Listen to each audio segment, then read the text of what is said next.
آداب زندگی۔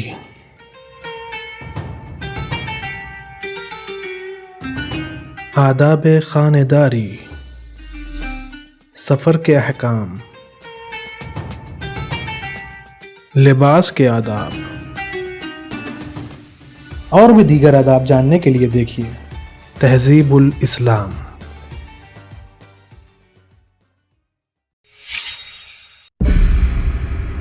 اعوذ باللہ من الشیطان الرجیم، بسم اللہ الرحمن الرحیم۔ ناظرین کرام، السلام علیکم۔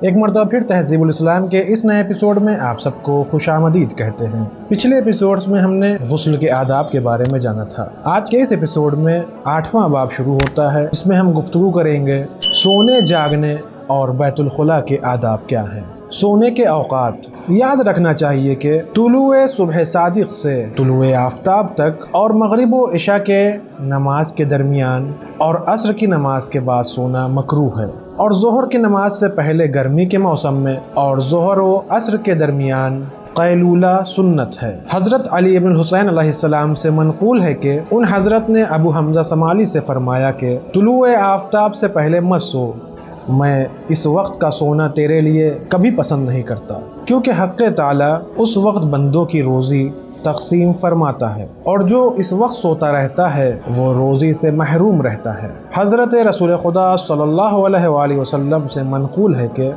زمین 3 چیزوں کے سبب خدا کی درگاہ میں نالہ و فریاد کرتی ہے۔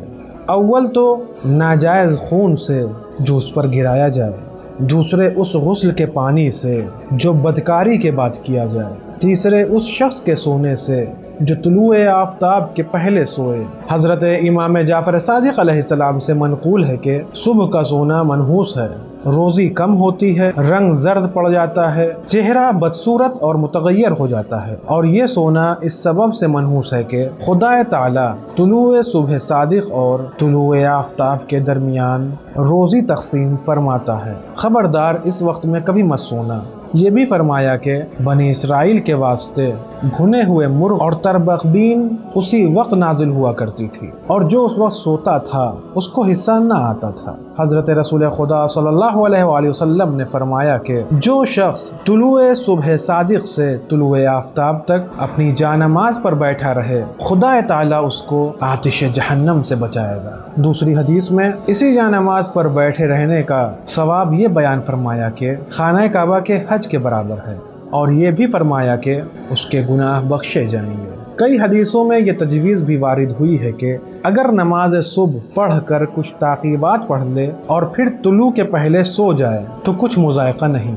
چنانچہ حدیث صحیح میں منقول ہے کہ حضرت امام رضا علیہ السلام نے ایک شخص سے فرمایا کہ کل طلوع آفتاب کے بعد آنا کہ میں نماز صبح پڑھ کے سو جایا کرتا ہوں۔ حضرت امام جعفر صادق علیہ السلام سے منقول ہے کہ ایک شخص سے فرمایا کہ جب تو نماز صبح پڑھ کر ذکر خدا سے فارغ ہو جائے تو پھر طلوع آفتاب سے پہلے بھی سو رہے تو کچھ مذائقہ نہیں۔ حضرت امام محمد باقر علیہ السلام سے منقول ہے کہ دن کے اول حصے میں سونا بے وقوفی ہے، اور وسط میں سونا یعنی دوپہر کا قیلولہ نعمت ہے، اور عصر کے بعد سونا حماقت ہے، اور مغرب و عشاء کے مابین سونا روزی سے محروم کرتا ہے۔ حضرت امیر المومنین علیہ السلام سے منقول ہے کہ طلوع آفتاب سے پہلے اور نماز عشاء سے پہلے سونے سے افلاس بڑھتا ہے۔ دوسری حدیث میں منقول ہے کہ ایک شخص نے حضرت رسول اللہ صلی اللہ علیہ وآلہ وسلم کی خدمت میں حاضر ہو کر عرض کیا کہ پہلے میرا حافظہ بہت اچھا تھا،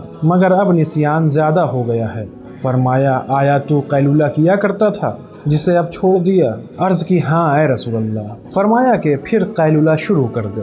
اس نے حسب ہدایت عمل کیا تو اس کا حافظہ ٹھیک ہو گیا۔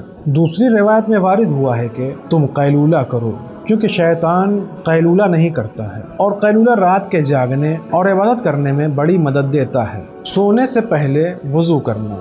حضرت امام جعفر صادق علیہ السلام سے منقول ہے کہ جو شخص وضو کر کے لیٹے اس کا بچھونا مسجد کا حکم رکھتا ہے، اور اگر بستر پر لیٹنے کے بعد یاد آئے کہ وضو نہیں ہے تو اپنے لحاف ہی پر تیمم کر لے۔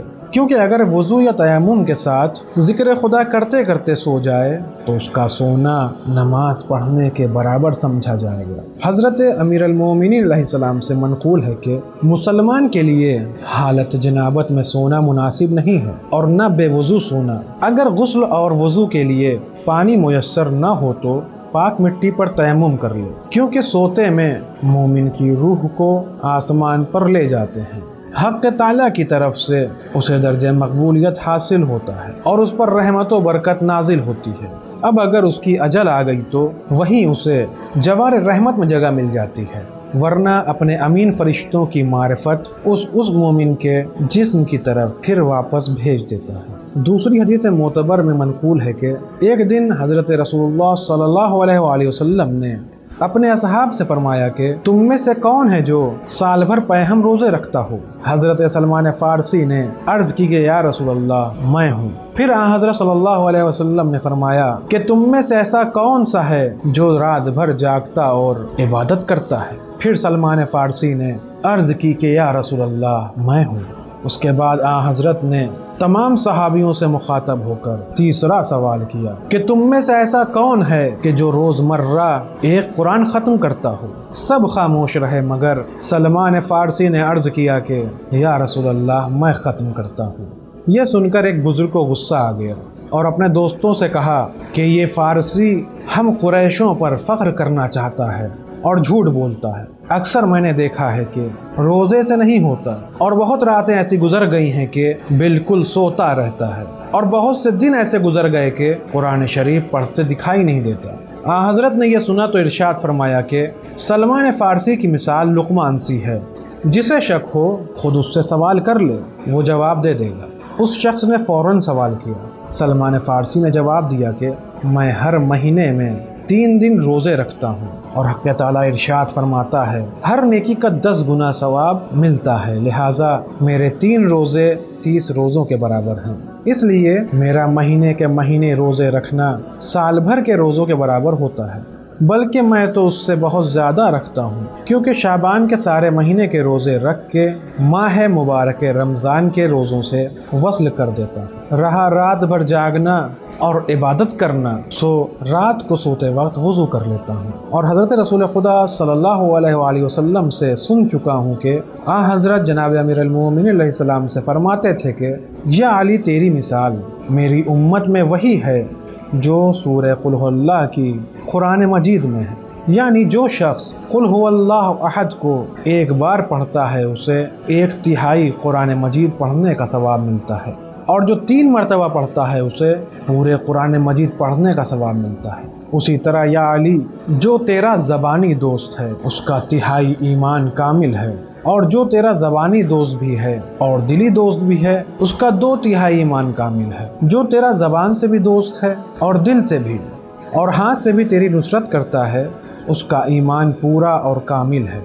یا علی جس نے مجھے سچائی کے ساتھ ہدایت کے لیے بھیجا ہے، میں اسی کے حق کی قسم کھا کر کہتا ہوں کہ اگر اہل زمین تیرے اس طرح دوست ہوتے جیسے اہل آسمان تو خدا کسی کو عذاب میں مبتلا نہ کرتا۔ سلمان فارسی کے یہ جوابات سن کر وہ شخص ایسا خاموش ہوا کہ پھر کچھ جواب نہ بنایا۔